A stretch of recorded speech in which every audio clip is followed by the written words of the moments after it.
Lenny Robredo. O ito mga kabatang helmet ha, ang malaking pagkakaiba ni Mayor Lenny Robredo at ni Madam Sara Duterte.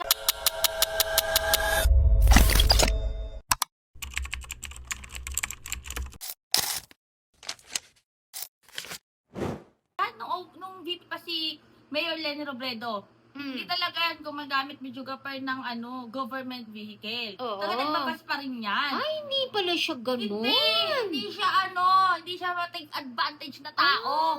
Hindi kaya ni Madam Sara, di ba sabi nga niya, ang nga niya dati, yung demand niya, na kailangan mag-helicopter siya. O, bakit? Weekly, para makasama Davao, para Vice- makasama niya ang pamilya niya. Vice President man siya, oy. O, Ay, teka dapat lang talaga siyang priority. Oy, teka Kasi lang. kailangan man niyang umuwi ng Davao. Yung tax natin, ang ginagamit dyan para bakit? sa anong bakit? Oy, Bakit? karapatan natin. Bakit? Pero ito Karapatan nga- niya yun, ah. Pero ito nga, mga kabatang helmet, yung kay Mayor Lenny Robredo, ayan, nakaba si Mayor Lenny, baka Oo. iba dyan, gumawa na naman ng mga memes, ha? Kita nyo naman, may mga kapapilan, mga batang helmet, Ginagawa kahit pa nasa din. bus, nagtatrabaho pa rin ang Ano mayor ba? natin.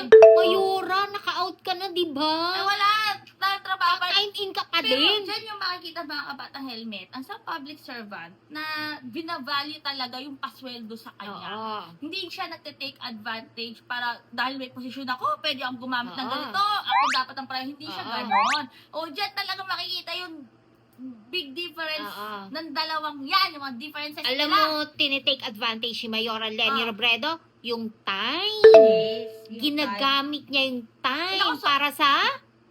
taong bayan, sa pagtatrabaho. Ayun. Diba? Hindi niya sinasayang, no? Yes. Pwede naman niyang itulog na lang muna Kaya nga, yan. pwede diba? naman siya magpahinga. Pero ayan, di ba? Ayan, yung mga magbibims dyan, abangan ko talaga mga troll na yan. Pero ayan nga, mga kapatang helmet, mabilisan lang to. Dahil makikita mo talaga kung sino talaga yung nagtatrabaho para sa taong bayan at yung nagtatrabaho lang para sa pamilya.